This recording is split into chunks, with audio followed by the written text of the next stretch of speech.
9,73,00,000 రూపాయలు ఎట్లయితుంది అధ్యక్ష?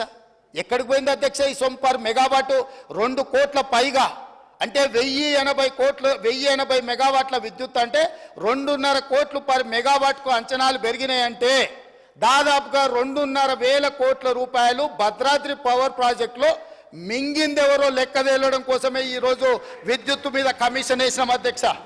ఇక్కడ దాదాపుగా 10 కోట్లు అంటే దాదాపుగా 2.5 కోట్లు ఇంటూ 4,000 మెగావాట్లు, దాదాపుగా 10,000 కోట్ల రూపాయలు యాదాద్రిలో అంచనాలు పెంచడము. ఈ 10,000 కోట్లు ఎవరు దిగమింగినరో లెక్క చెప్పడానికే ఈరోజు ఈ దేశం అధ్యక్ష.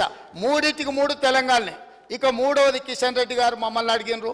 బా ఎంత దోస్తులు అయిపోయారు అధ్యక్ష. కిషన్ రెడ్డి, జగదీశ్వర్ రెడ్డి, కేటీఆర్ వీళ్ళందరూ చుట్టాలైపోయినారు అధ్యక్ష. ఢిల్లీకి సీకట్ల పోయి బామార్దులు పోయి ఢిల్లీలో సీకట్ల బిగ్గర కాళ్ళు పట్టుకోగానే వీళ్ళంతా చుట్టపోళ్ళు అయ్యారు అధ్యక్ష. నేను వీళ్ళు ఎన్టీపీసీకి వీళ్ళు 4,000 మెగావాట్లకు కాంగ్రెస్ అనుమతి ఇస్తే 1,600 మెగావాట్లు మాత్రమే ఉత్పత్తి చేయడానికి అనుమతి ఇచ్చి 2,400 మెగావాట్లు ఉత్పత్తి చేయడానికి ఎన్టీపీసీకి 10 సంవత్సరాలు వీళ్ళు అనుమతి ఇయ్యలే. వాళ్ళు అక్కడ ఉత్పత్తి చేస్తే వీళ్ళు కాంట్రాక్టర్లకు ఇచ్చుకోవడానికి బిహెచ్ఎల్ పేరు మీద G2G ఇచ్చి వాళ్ళ సొంత కాంట్రాక్టర్లకు బినామీలకు ఇచ్చి దోసుకోవడానికి అవకాశం ఉండదని ఎన్టీపీసీని నియంత్రించి ఇవ్వకపోతే మా ఉప ముఖ్యమంత్రి గారు బాధ్యత తీసుకున్న తర్వాత ఎన్టీపీసీని పిలిపించి 2,400 మెగావాట్ల విద్యుత్ ప్రాజెక్టులను ప్రారంభించండి, మీకు భూమి కేటాయించడం, మీకు నీళ్లు కేటాయించడం, మీకు సింగరేణి నుంచి బొగ్గు కూడా మేము ఇస్తామని చెప్పి అగ్రిమెంట్ చేసి దాన్ని ముందుకు తీసుకెళ్ళింది ఉప ముఖ్యమంత్రి గారు అధ్యక్ష. వాళ్ళు కాదు, ఎన్టీపీసీని కూడా దోకా చేసి తెలంగాణ నిండా ముంచి కమిషన్ల కక్కుర్తిపడి ముంచుతుంటే ఎన్టీపీసీకి అనుమతి ఇచ్చింది కాంగ్రెస్ పార్టీ. రికార్డులున్నాయి, మీరు రికార్డులు తీసి సభలో పెడతాం అధ్యక్ష. ఇవాళ పవర్ పర్చేజ్ వాళ్ళు ఫస్ట్ ప్రిఫరెన్స్ ఎన్టీపీసీ ఏది ఉత్పత్తి చేసినా ఇక్కడ ఉండే స్టేట్కు 85% ఇవ్వాలి. ఆ 85% మీరు ఒప్పందం చేసుకుంటారని మా దగ్గరికి వాళ్ళు వచ్చారు, తెలంగాణ రాష్ట్ర ప్రభుత్వం దగ్గరికి, విద్యుత్ శాఖ దగ్గరికి. మేము అంచనాలు వేసినాం.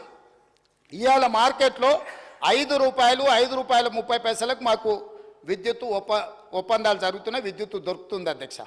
వాళ్ళు ఈరోజు పని ప్రారంభిస్తే ఒక 4 నుంచి 5 సంవత్సరాలు పడుతుంది అధ్యక్ష వాళ్ళ ప్రాజెక్టు పూర్తి కావడానికి. ఆ రోజుకు ఈ ప్రొడక్షన్ కాస్ట్ మొత్తం లెక్కేస్తే ₹8 నుంచి ₹9 పర్ యూనిట్ ఈరోజు ఒప్పందం చేస్తే పడుతుంది.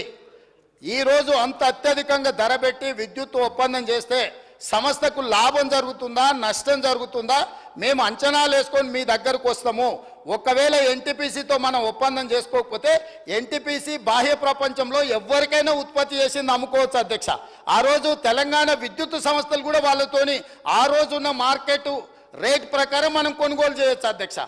ఈరోజు మనము ఎన్టీపీసీతో ఒప్పందం చేస్తే 85% ఖచ్చితంగా మనం కొనుగోలు చేయాల్సిందే. ఆ రోజు capital investment and production cost రెండు కలిపితే ఏ ధర పడుతుందో ప్లస్ ప్రాఫిట్. విద్యుత్తు కొనుగోలు ఏ విధంగా డిసైడ్ అవుతుంది అధ్యక్ష? ప్రాజెక్టును పూర్తి చేయడానికి పెట్టే క్యాపిటల్ ఇన్వెస్ట్మెంట్ ప్లస్ ఏదైతే మనము బొగ్గు వాడతామో, రా మెటీరియల్ వాడతామో ఆ కాస్ట్ ప్లస్ ఆ కాస్ట్ యొక్క ఆ ప్రాజెక్టు యొక్క ప్రాఫిట్, ఈ 3 కలిపితే